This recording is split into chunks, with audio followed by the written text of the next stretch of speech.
Hungry Trilobyte podcast would like to acknowledge conventions such as WhedonCon.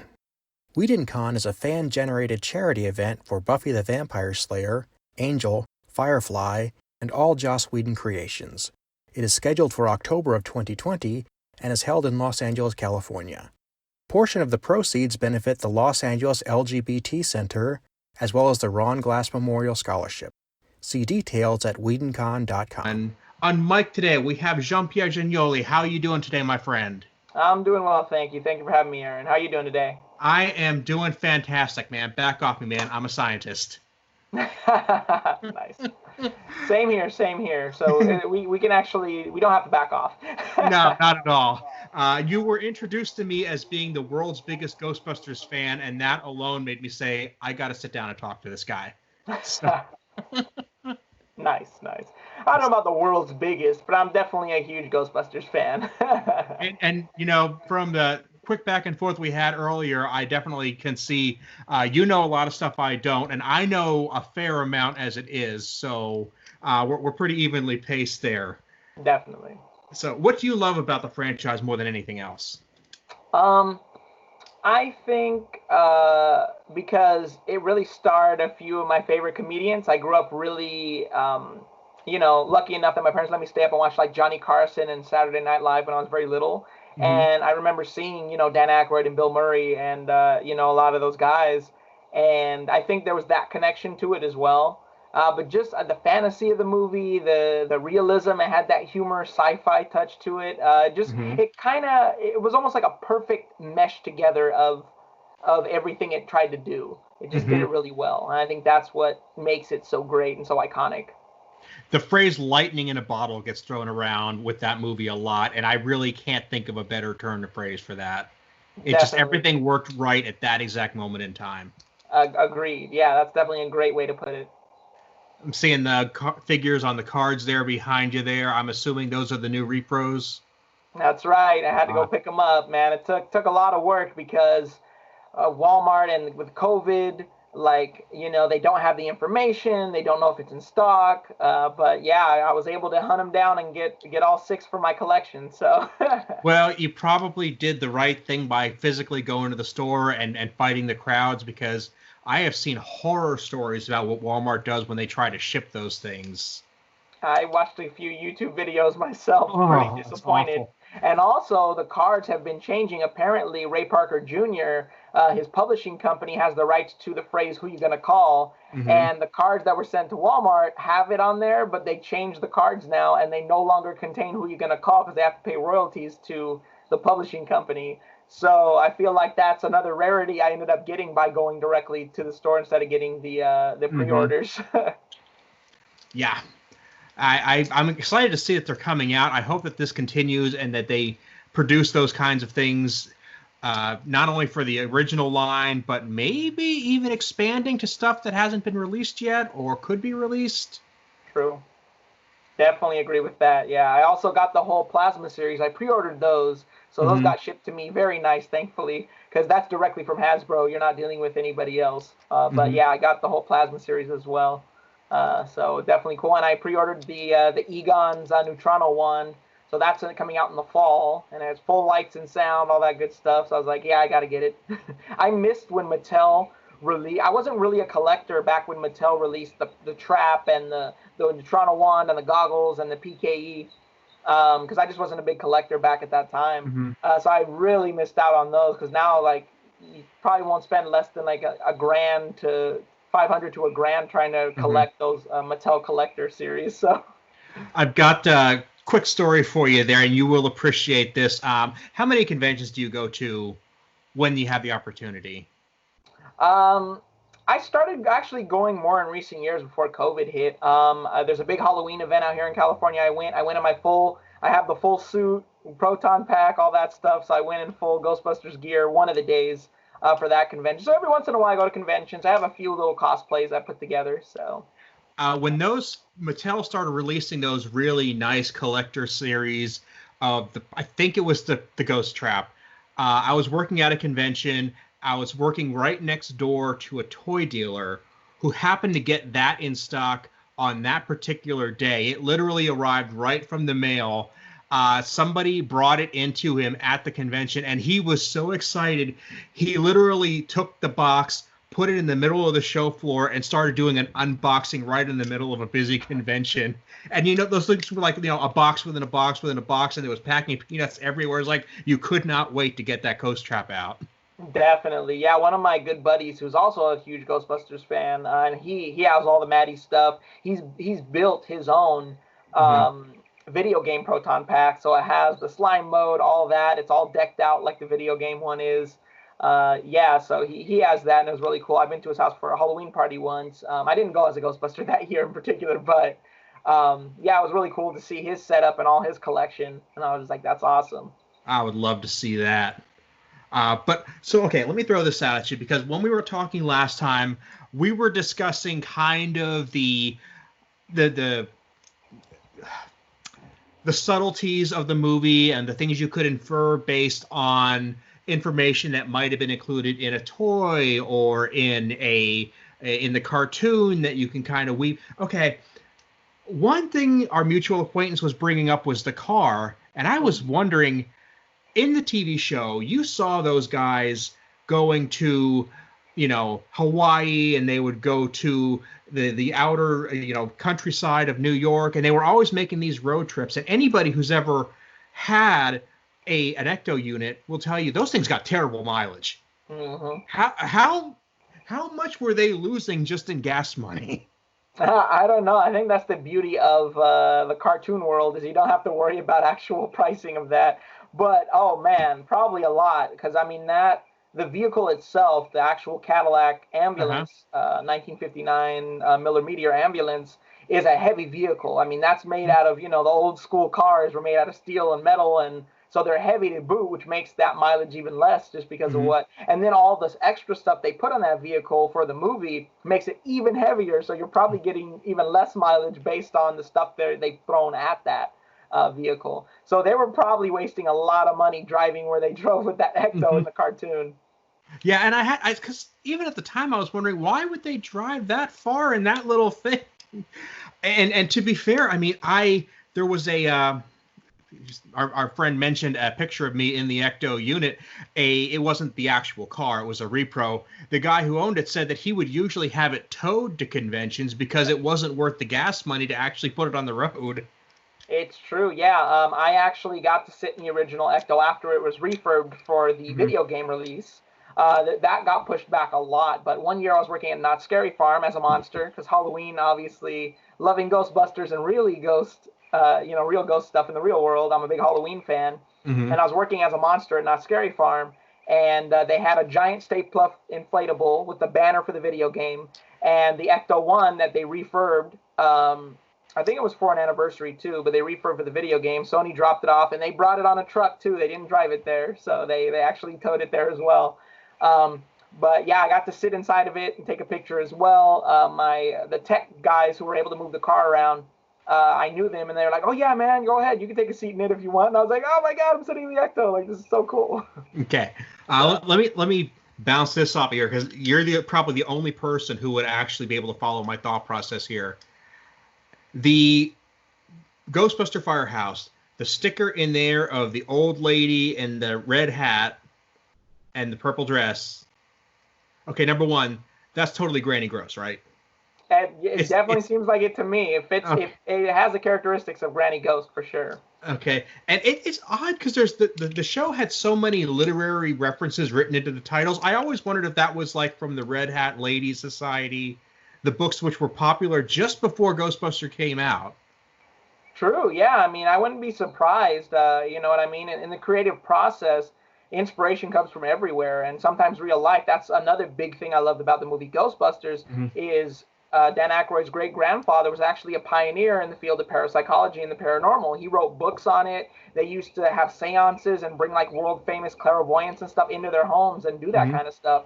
So what I loved about when I started studying real parapsychology and the paranormal is I found out Ghostbusters used all the proper terminology for ghosts. Ectoplasm is a real term and a real thing. I mean, it's not common like in the movie, but it like that blew my mind. Like when I found out Bill Murray's character had a PhD in parapsychology, and that was a real thing, I was like, I want that degree. I was like, I want to study that. I also kind of always thought that particular person was always Ray's Aunt Lois he keeps referring to, but that's just my personal theory. Nice. So how does your experience with ghost hunting tie into your love of Ghostbusters? Tell me a little more about that.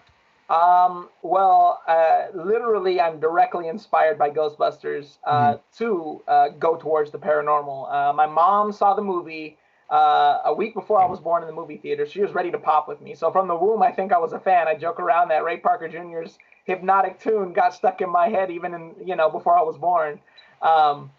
But again, I loved that movie. I loved part 2 as well, and they were some of my favorite movies as a child. I had my own paranormal experiences as a kid, and that, I think, just connected me more with the movie. Like, wait a minute, this is for fun and entertainment, but there's some, truth to what they said in the movie. And like I said, they use real terminology, all that kind of stuff when I started studying it. So it really tied in. And then, like I said, I noticed Bill Murray's character said, "Oh, I have my PhD in psychology and parapsychology," and that, for some reason, that particular line that he says stuck with me. And so the older I got, and the more I studied the paranormal, read books, looked into it, I was like, "Wait a minute, parapsychology is a real thing. Like, you can actually study it." And that, even drove me more to be like, well, this is one of my favorite movies. These are some of my favorite comedians and characters. I kind of want to, look into this more and go further. So really, I think it was the connection of my experiences with the paranormal and seeing the movie Ghostbusters that really brought it all together and made it real. And was like, well, let me go explore and take it even further. And I always said as a kid, my 2 favorite things were Ghostbusters and Ninja Turtles. And I always said I want to grow up and be a Ghostbuster, and I want to grow up and live in the sewers like the Ninja Turtles. Yeah. I don't know if I want to, now that I know what the sewers are all about, I don't know if I want to live in the sewers necessarily. But I definitely wanted to grow up and be a Ghostbuster, and I got one of my dreams to come true because I earned my PhD in parapsychology in 2009. I run a nonprofit paranormal organization. I investigate the paranormal. We have cleansed homes and things like that and gotten rid of spirits. So, I mean, technically, I did grow up to be a Ghostbuster. So there's definitely a huge connection there with, even though it is a comedy sci-fi movie, there's some truth behind the terminology they use, the research they did for the movie, and to get it accurate and truthful. I think that just added to my interest and made it more real than just a movie for me. And for the benefit of some people who are not nearly as into this as you and I are, when you're saying there's some truth to it, they actually, the writers of the movie actually went to MIT and said to them, okay, if you can say that there really were ghosts and this is what they were, what tools would you use to find them and catch them? And the stuff in the movie is basically what they told them. Yeah, no, exactly true. They did an immense amount of research, and you can, again, most of the credit, at least of how in-depth they went, can go to Dan Aykroyd, because Dan Aykroyd is fascinated by the paranormal. Again, his great-grandfather was a pioneer in the field of parapsychology and the paranormal.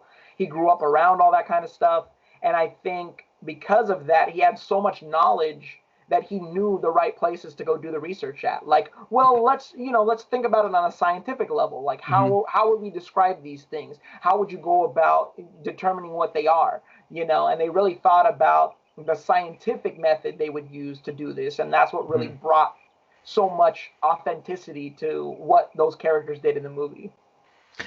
We've had a couple of science-based guests on over the years, and I love to talk about the boundaries of knowledge and what we, and because people are like, well, are you anti-science? No, I'm not anti-science. I love science, but there are questions it handles very well, and there are questions it doesn't. And when you start to transition from one to the other, I find what can tell you what very, very interesting. So, when you're saying, okay, you just had a very strange experience and you don't know where it came from, how much can science tell us, and what are the gaps after that? And that's probably a lot of what parapsychology is. Can you give me a little detail on that? Yeah, of course, definitely. So to break it down, I think it's very important to bring psychology into the picture with parapsychology. Obviously, it's part of the whole term. And psychology is really the study of human behavior, how the mind works, how we interact, our behaviors, things like that.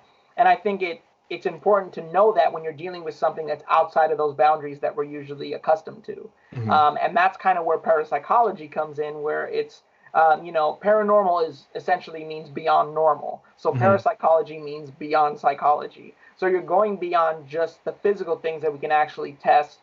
An example would be like we go in and we try to use the scientific method when we investigate the paranormal. We eliminate all natural sources or causes that could cause people to think they're dealing with something that's not normal. So you go in, you test, you find out if, like an example would be we went into a house once and they claimed to have all this paranormal activity and they seemed sincere and, they believed that this was what was going on in their home. Come to find out, we go in the attic where they were too scared to go, and there's a bunch of nests in the attic. And obviously there's something got inside, there's rodents, and they're getting in the walls and they're creating all these noises. So at the end of the day, we were able to use the scientific method to determine that this is not something paranormal. Actually, you have rodents or other things in the house that are running around and making you think there's something else going on. But we were able to determine, doing our testing out and, going places they were afraid to go, we're able to determine this isn't paranormal. Now, on the other side of the spectrum, we go in and we test for all the natural sources of, hey, do you have an old house? Is there leaky pipes? Is there, other things going on? Things you may not have noticed that, a trained eye could come in and say, oh, that's probably this. So you eliminate all of the natural causes of things you may think are supernatural. That's when you start getting into the realm of, okay, we've exhausted all of our scientific method to test what's going on here, and we can't find a normal, rational, logical explanation for what you experienced, and in some cases what we experienced when we were at these locations. At that point, that's when you say we're dealing with something that is not normal here. You're dealing with something paranormal, supernatural, out of the bounds of normal human reason. So it's really using that. If you're truly doing it using the scientific method, you exhaust all of the tests and methods of science until you determine it's something beyond that. And that's when we start getting into more of maybe the spiritual side, depending on what it is, where, science maybe can't go as far. And you start coming up with your own theories of what it could be, since science couldn't explain what was going on. I'd like just to give another example. I had a psychic on the show a couple episodes back, and he told me something. I cut out some of it, to be fair, but I will tell you that he told me a few things that I don't think he should have been able to know about people he's never met. And there's a lot of explanations that could be for that. I mean, we could say, did he just get a lucky guess? Or did, is there some research out there that he could have done? I don't know. But that's the one possibility. We can say he knew something that he shouldn't have been able to know. So again, we can look at the possible real world explanations and some that require us to believe things that we can't prove. Exactly. Yeah, no, and that's a great way to put it, definitely. Because, I mean, in those realms, you have to be very careful. Because my theory on extrasensory perception, which is a part of parapsychology, you study how the human mind, a real-world example of these types of things are like, if a car flips over, right, and the mother is able to get out of the car and their child is trapped in the car. There are many, many cases of this, not just mothers, fathers, whoever. They're in that moment of adrenaline, of fear, of everything. They're able to lift the car by themselves, one human by themselves, lift that kind of amount of weight on their own in order to save their child's life or someone's life.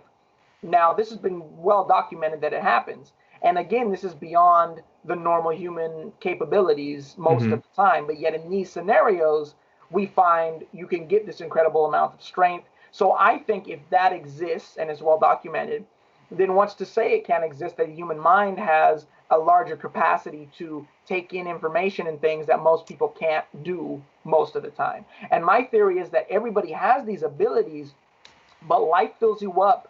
They say we're a sponge when we're a child, right? We take in everything and absorb everything, that all the information, sounds, people, all this stuff we take in and we absorb, but a sponge at some point gets full and can't retain any more information. And I think that's the problem with us as humans, is we have such a structured society. Your religion makes you believe certain things, society, family. I mean, the list goes on and on. You're really controlled in a lot of ways to believe a certain thing. You put blinders on. And I think when you do that, you take away the possibility of experiencing other things, you know. And we can do it on a real world scale where, like, for example, people who are afraid of other people because of their skin color or their culture or their beliefs, they tend to shut themselves off to that. And I think on a larger scale, as a human being, you can shut yourself off to other experiences just by having a closed mind to other possibilities. So if you can do it with, like, I never eat this type of food, you can do it with, I've never seen this, so therefore it doesn't exist. Mm-hmm. So, like, and to use your car example there, I mean, we can say, a physician could say, well, you're talking about the amount of adrenaline, which is a known chemical that gets pumped into the body, and it gets released in those circumstances, and that's an instinctual thing, and that's great. They can document the mechanics behind it. Yeah. And I could say, if you were a psychic, somebody could say, well, maybe I can just look at you, and I'm very capable. I can look at your eyes and say, you're upset, and you're probably upset for a very particular personal reason, and, oh, hey, maybe you're having a fight with your girlfriend, and, you know, and that maybe you're just very good at reading those things. But even if you can look at it as a very fundamental, physical, real world thing, that's still an amazing talent. And it's still a perception. That's the word I'm looking for. A perception that is not normal, that is beyond normal human experience. So saying it's beyond normal experience is not saying it's not explainable. It's not anti-science. It's just saying we accept that this is the part we can't understand. Yeah, exactly. No, very true. Like I said, yeah, like I think, you know, you expanded upon the car example of adrenaline and going through all that, but you still can't explain how on a normal day with that, you know, situation, like you can't do that. So, you know what I mean? It's just like, yeah, it's that moment. And then again, if you want to use that example, some people could tap into that, it seems like, more often than others. You don't need the adrenaline necessarily to do it. If you're able to tap into, maybe, like, what do they say? We understand maybe and use 10% of our brains and of our minds.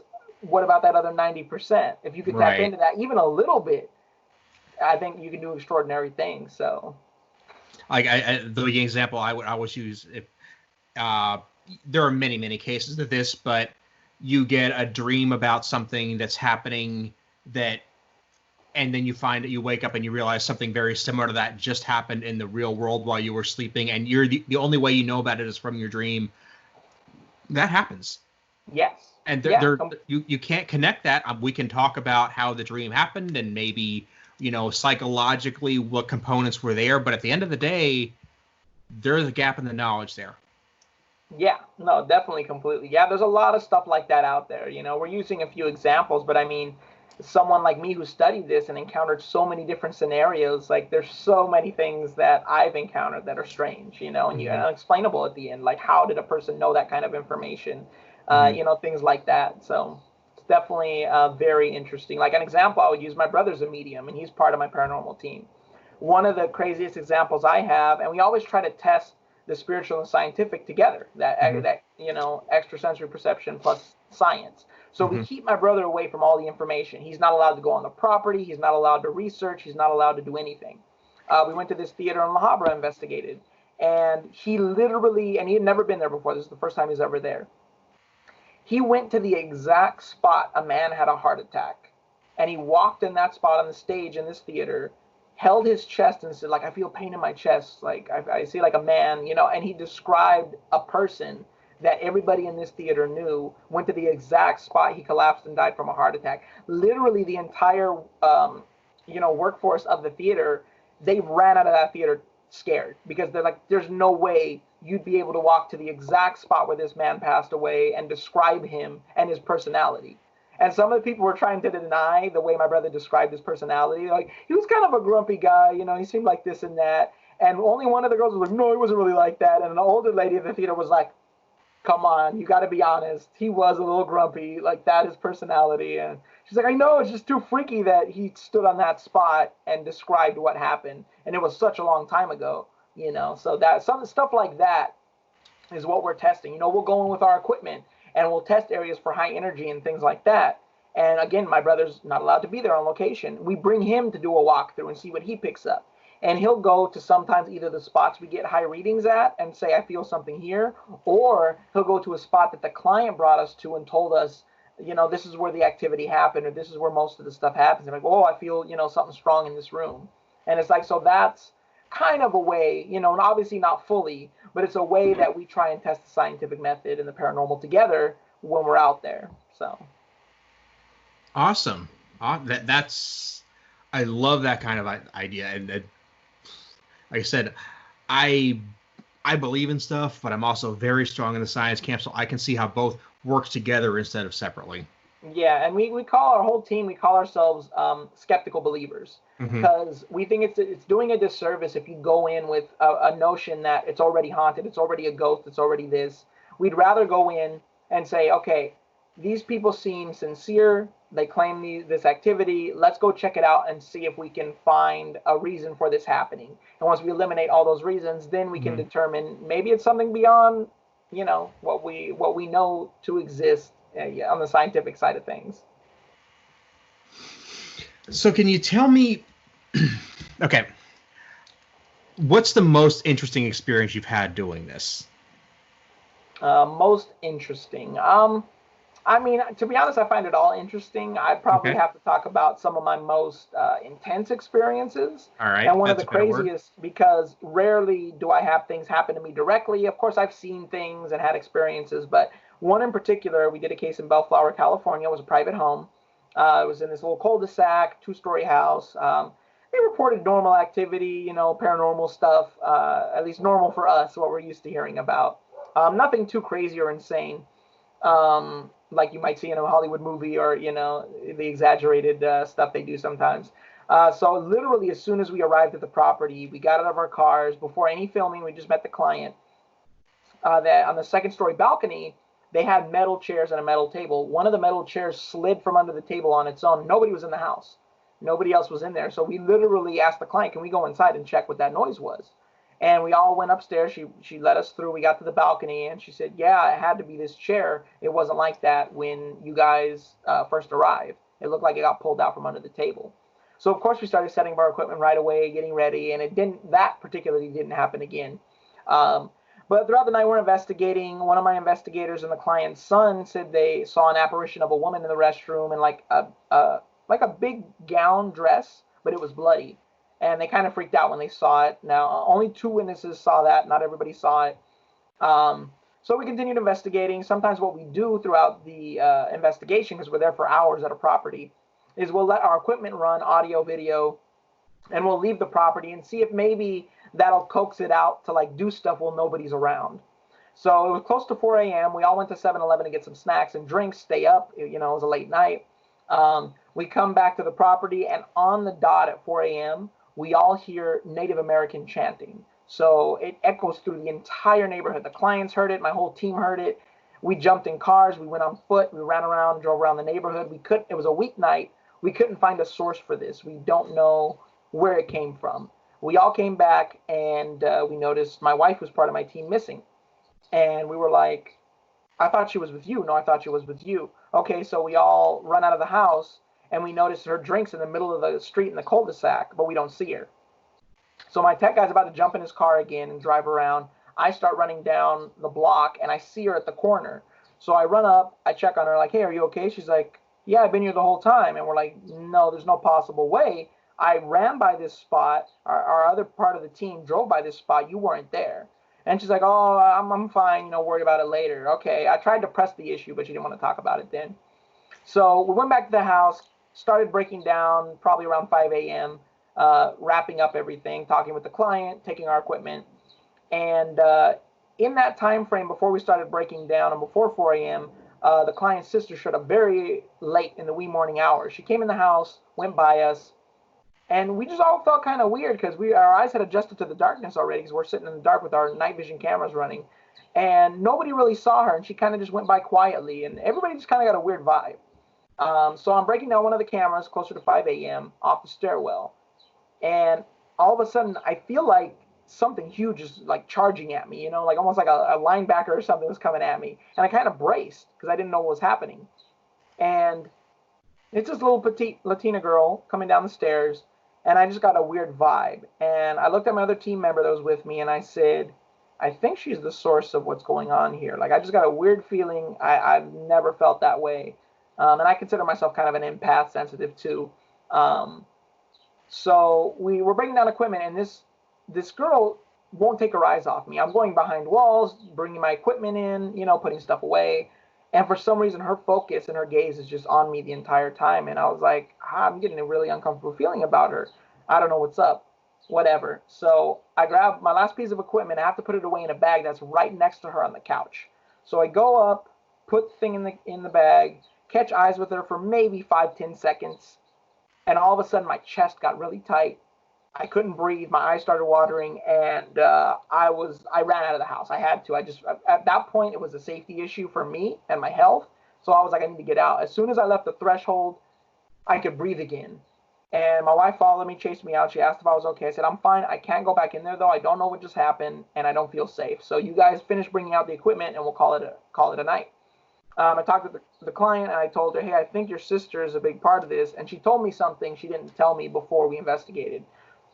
Her younger sister is involved with like witchcraft or something like that. Mm-hmm. And she said her and her coworkers like steal each other's combs and hair from their combs and do like brujeria, because they were from Latinx descent, and that's like witchcraft, the Mexican version of witchcraft. They call it brujeria.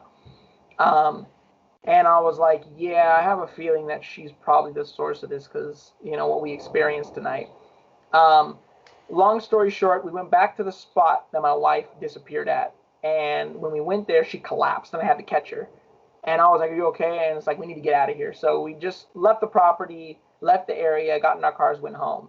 Me and my wife woke up the next morning, and I had a circular burn mark on my chest where I felt the tightness. I had never had any kind of visible things from the paranormal before that point in my life. I've had some intense experiences, but nothing like that left a mark.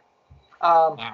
My wife's wristwatch was exactly 15 minutes behind the exact amount of time she was missing for that night. And we talked about what had happened. And I guess she said she was standing on the corner and everything just got pitch black. She didn't see anything at all, but she felt like something breathing on her. She felt the moisture of the breath in front of her. And then all of a sudden she was back on that corner. And she doesn't know where it was, what happened, but that was her experience, and mine was the tightness of the chest, whatever, maybe witchcraft that girl was into or whatever. Maybe she honed in on my energy or something and messed with me. But that was one of the most beyond interesting experiences I've had. And the only thing we could find, because we did a lot of research on the local area, there was a huge power substation nearby. And there's a theory that these entities, or if you're dealing with witchcraft, things like that, they can use that immense amount of energy to manifest in certain ways, whether it show themselves, do the Native American chanting that we heard echo throughout the neighborhood, the physical things that happened to me. So we're thinking that whatever was there in that property was using that power from that power substation to manifest and make that happen. So that was one of the more intense experiences that, I've never had a physical, anything happened to me before that point, and to have an actual mark from it was very strange. So that was one of the more intense, interesting experiences I've had. Wow, I have two questions for you right away, a little one and a big one. The little one is, what kind of watch did she have? It was just, it wasn't anything special that I remember. It was one of those normal, it wasn't a digital watch. It was one of the normal, wrist watches that has, the two hands. Okay. On it. So it was one of those. It was a mechanical watch. That's I don't remember the brand or anything like that. I was just kind of wondering about the mechanics of being able to stop it or send it backwards, whatever the case would have been. The other one is, and I have heard, and I am not by any stretch a professional ghost hunter. I have had associations with people. I have done some research, so I'm not a total dummy. But you know way more than I do, and I'm asking you for this reason. Yeah. I notice a trend when areas have a lot of activity. To me, it seems like there is a correlation between the denseness of the surroundings, the physical density of the surroundings, and the amount of energy that gets trapped there. I notice buildings that have a lot of stone, a lot of metal, a lot of glass, seem to hold in these things better than other structures. Does that pan out in your mind? Yes, definitely. I've done a lot of research on that, a lot of study on that, and certain minerals and types of things like quartz, in particular, and then this is even on a scientific level, they are able to retain more energy. It's almost like they're natural, like can get natural imprints of history or things that happen around them, and that energy is almost like captured in a way by certain types of stones, minerals that are within these types of materials. So it does seem like that is there and part of where like energy can get trapped in. So I definitely can say that, attest to that I've experienced that myself. Another theory which kind of connects too is when we're near large bodies of water, especially natural water has a lot of minerals in it, and it's said that energy can be contained within that. And we tend to see more activity near large bodies of water, as if there's more energy that's almost contained within that natural element that these entities can draw from. So I definitely have seen that. But we find, too, there's a lot of history. We know in particular that area we investigated, there were native California tribes that lived out there, and there was a huge flood that killed a lot of people in that area. So we think that imprint of the tragedy that took place in the area too is probably why that energy got trapped there and why there's so much activity. Mm-hmm. How often do you see moisture being left behind after some sort of incident? That is not as often, but I have experienced it. I know I've been in rooms where we had mirrors and it was a normal night and we were asking questions and trying to communicate with whatever was there. The room got intensely cold and the mirror like didn't frost over, but moisture appeared on like half of the mirror.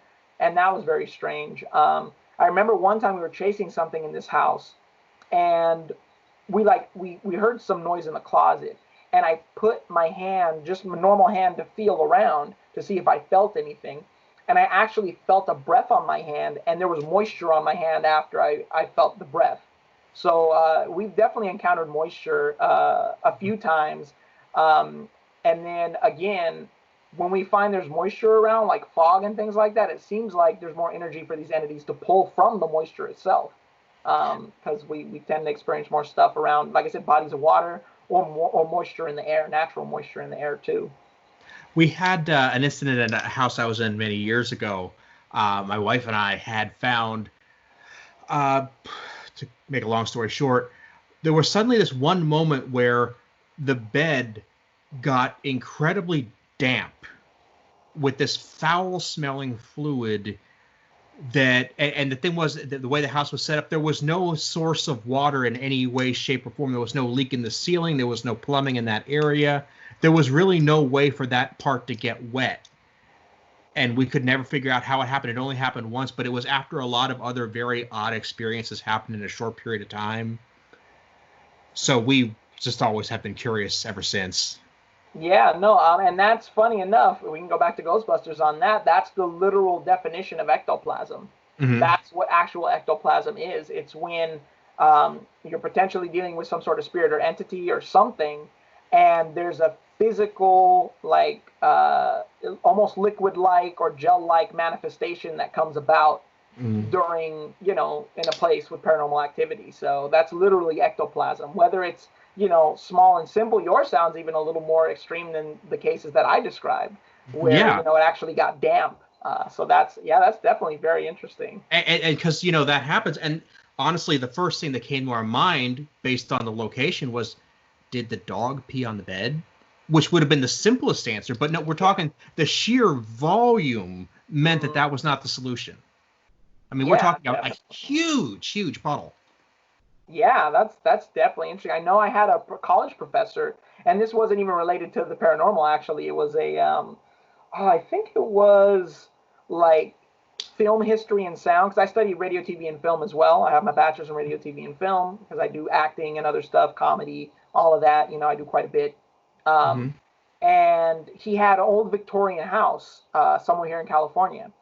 And there used to be an extra bathroom upstairs that is no longer in use. They demolished it and got rid of it. They even got rid of the piping and all that kind of stuff. But they would have like pinkish fluid leak through the ceiling and drip on the floor. And they had someone come in and they actually tore apart the second floor. And they said, no, the pipes got taken out. There's nothing here that would cause that. We don't know what it is. So literally, they had ectoplasm leaking from the walls and the ceiling where this bathroom once existed. So it's definitely very interesting. Very cool. Now, I mean, I can only do about an hour's worth of content today. And you mentioned your acting. I really want to make sure I at least check on that too, because there's a lot I want to ask you about there too. Have you done anything recently? Right now, obviously, it's been a little slow. I've done a few projects from home, self-tapes, for a few different projects about what's going on with the pandemic and things like that. But no, most of it got pushed back because of COVID-19. Hopefully in the fall, it looks like I have a few acting gigs coming up that I'll be able to finally shoot, still with a lot of strict guidelines, obviously. But Ford versus Ferrari was the most recent, like, big project I did. I shot on 2 months for Ford versus Ferrari as one of the main pit crew / factory workers for Ferrari. I speak fluent Italian, so it kind of helped that I had the Italian background to really work on this film, and that was a lot of fun. I did some commercials for Dark Harbor at Queen Mary where I perform as a monster and character, where I scare people and all that. So I did all their stuff. I was on merchandise for the event, which was a really cool, awesome thing I got to do. And I shot some other TV shows before the whole thing went down, but they haven't been picked up yet. So there's some new seasons of some TV shows that should be happening. Well, cool. I mean, Ford versus Ferrari, I have not seen it yet. I really want to. And the thing is, I'm not really that much of a car guy, and it seems really interesting to me, the whole concept of the movie. So that, I mean, it's got a huge appeal. It's a really exciting project to be a it's part of. funny because I'm not a huge car guy either. I mean, I love technical stuff. I've learned how to work on my own car. I fix a lot of stuff myself. So I love that aspect of it. But yeah, I'm not a big race fan. I'm not a big all that. But to be part of that film and what it was, we all knew it was something special when we were filming that movie. You know, not just that I was side by side with John Bernthal and Matt Damon and Christian Bale, which was incredible in itself, but just the scale and scope of the movie and what they put together for it. You knew the first day of shooting, you knew, like, this is something special. We're part of something big. And it really was. It was a really well done movie. It was a Ford movie, so unfortunately, most of the stuff I did get cut. I was wondering if there's a European cut maybe that had a lot more of the stuff I did. That would be really cool, actually. I could see that movie being cut twice, which in this day and age is not completely unheard of. Yeah, exactly. And you've got a comedy reel and an acting reel, which I'm going to link to in the show notes on my website, aaronbossig.com, because we're probably not going to get into that. But, I mean, you're a funny guy, so I definitely want to take a look at it. Appreciate it. Yeah, definitely.